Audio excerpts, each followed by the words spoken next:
Bon, c'est la troisième fois que je fais cette vidéo. J'espère que cette fois ça va fonctionner parce que je sais pas si j'aurai le courage d'en refaire une. Donc je me présente, je m'appelle Sabrina, j'ai 28 ans, bientôt 29, enfin dans 6 mois. Je suis chargée de projet en agence de com. Et en fait, il y a une question que j'aimerais beaucoup aborder avec Internet et avec YouTube. C'est la question de la gestion financière et de l'éducation financière en tant que, entre guillemets, jeune, en tant que jeune adulte. Enfin, je sais pas si je peux me considérer comme jeune adulte, mais en tant qu'adulte. Le rapport qu'on a en tant que produit de la Gen Z et des millennials. Et en fait, quelles conséquences ça a pu avoir en fait dans ma vie. Parce que justement j'étais quelqu'un qui avait beaucoup de difficultés à gérer son argent. Et ça en fait c'est quelque chose que j'ai conscientisé en prenant beaucoup de temps pour le faire. Toute ma vie d'adulte j'ai eu énormément de difficultés à gérer mon argent. Et c'est quelque chose qui a eu des conséquences assez graves en fait dans ma vie et qui ont fait qu'un jour en fait j'ai eu un certain déclic vis-à-vis de ça. Parce que j'ai eu un événement qui m'a demandé à un moment donné de mobiliser une grosse somme d'argent que je n'avais pas. J'ai dû pour la énième fois dans ma vie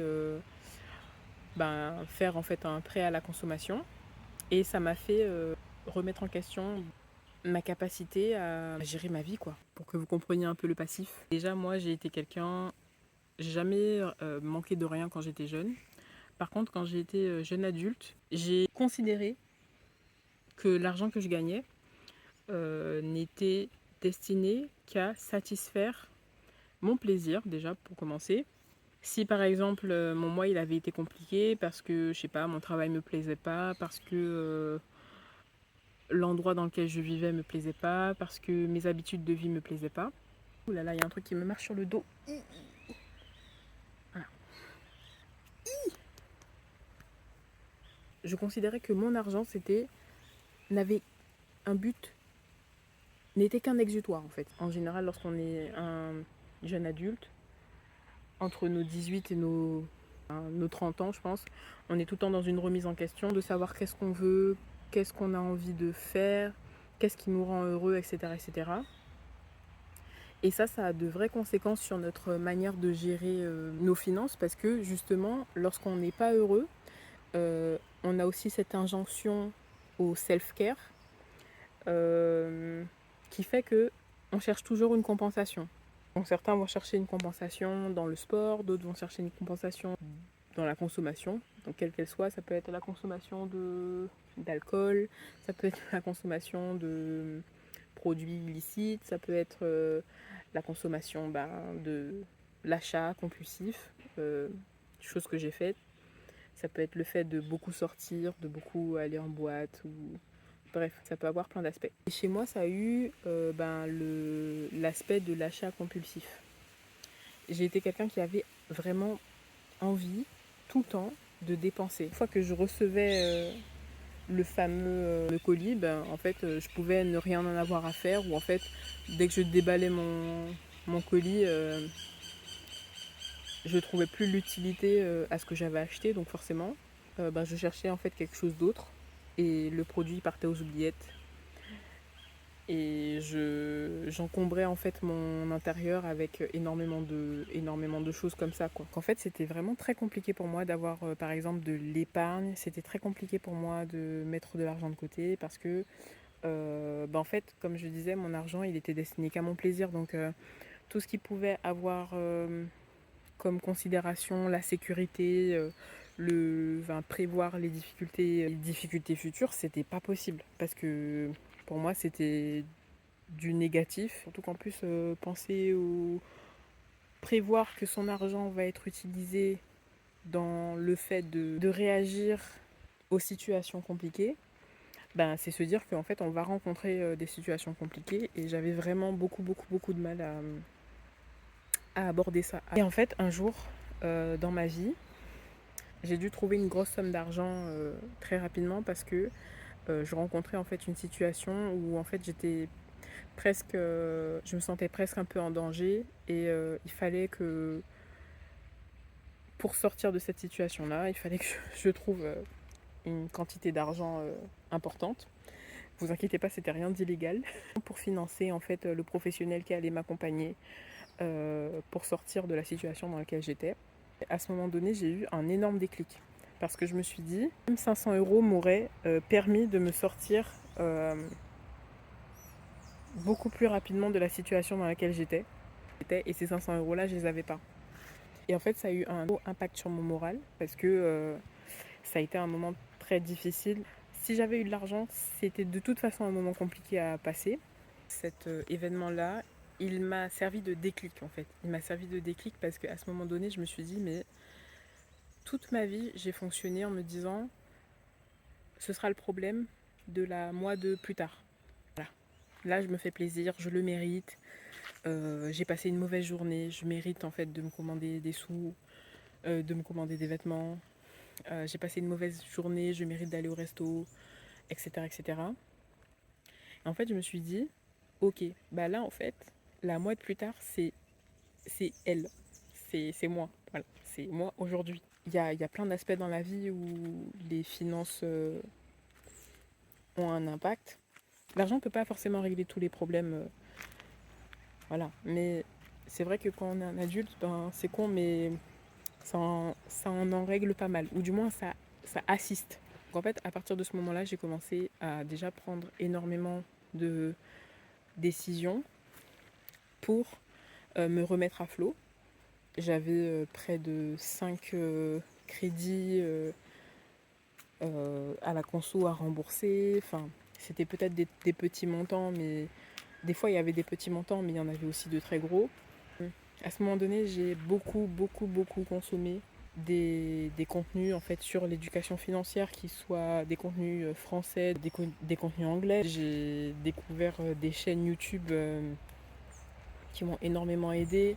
J'ai appris ce qu'était le frugalisme.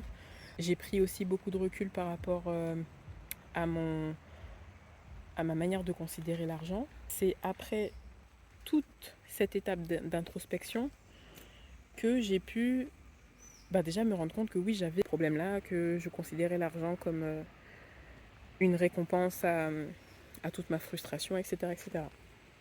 Et je trouve que au-delà de l'aspect individuel, au-delà de mon expérience personnelle, en tant que guyanaise, en tant que femme guyanaise, je trouve que la question de l'argent, lorsqu'on est jeune, elle est, euh, elle est centrale dans nos vies. Elle est centrale dans notre vie parce que euh, on est une communauté qui, qui part, qui part beaucoup en fait en France métropolitaine. On est peu à retourner en Guyane. Moi, j'ai pris la décision de quitter la France dans un moment très particulier qui a été en fait la période post-Covid, où mon domaine d'activité a eu beaucoup de mal à se relancer. Et en fait, à contrario, en Guyane, j'ai eu aucune difficulté à me faire embaucher. Euh, pour vous donner un ordre d'idée, j'ai eu, pendant 1 an et demi, j'ai postulé à Paris, en Île-de-France, plus exactement, près d'une centaine de candidatures. Sur cette centaine de candidatures-là, j'ai eu 5 entretiens. Et sur ces 5 entretiens-là, j'ai eu que des refus.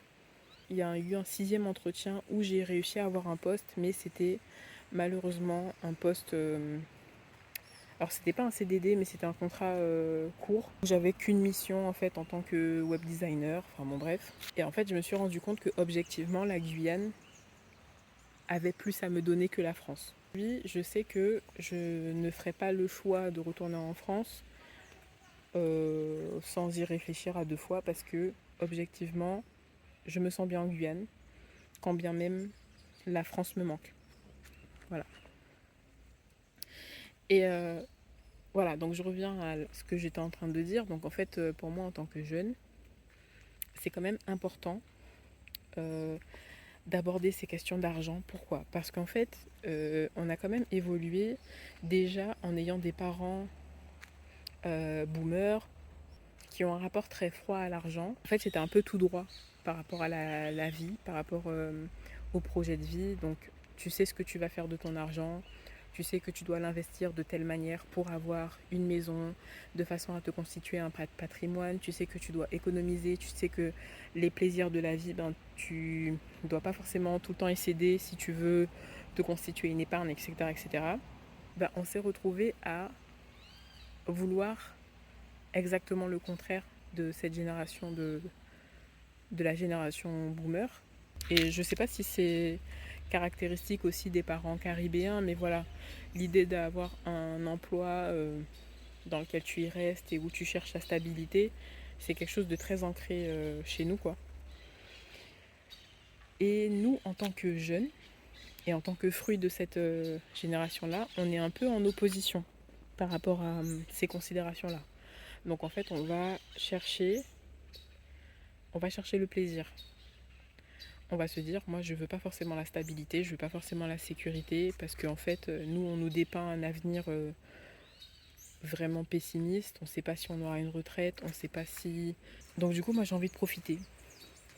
Et j'ai envie que l'instant présent, là, ça soit aujourd'hui en fait le plaisir, et pas demain, et pas quand j'aurai 60 ans, parce que, voilà, vu l'état de la planète, etc., etc., je suis pas sûre de rester assez vieux pour le vivre. Donc voilà, aujourd'hui, si j'ai envie de me faire ce resto, je me fais ce resto. Le découvert, c'est une extension de revenus, etc., etc. On est une génération quand même on s'écoute beaucoup plus. Le bien-être, il est au cœur de nos considérations. Et ça peut être à double tranchant comme j'en suis l'exemple parfait, je pense. Soit tu peux être quelqu'un qui te flambe absolument tout, donc tu peux te flamber la santé, tu peux te flamber tes finances, tu peux te flamber ta vie, etc. etc. Ou soit tu es quelqu'un, à un moment donné, ton bien-être, tu as compris que ça passait aussi par le fait de te sécuriser, prendre du recul sur ce qu'est vraiment le self-care. Pour moi, aujourd'hui, le self-care, c'est aussi prendre soin de ses finances. Il y a 5 ans, j'aurais jamais dit ça. Prendre soin de ses finances, c'était un truc chiant à faire. Je voyais les gens qui prenaient soin de leurs finances, je voyais juste des gens accroupis avec des piles de centimes comme ça, et puis juste contents qu'il y ait une pièce de plus sur la pile. Et en fait, je me rends compte que il faut savoir mettre de l'eau dans son vin, et il n'y a que les imbéciles qui changent pas d'avis, quoi.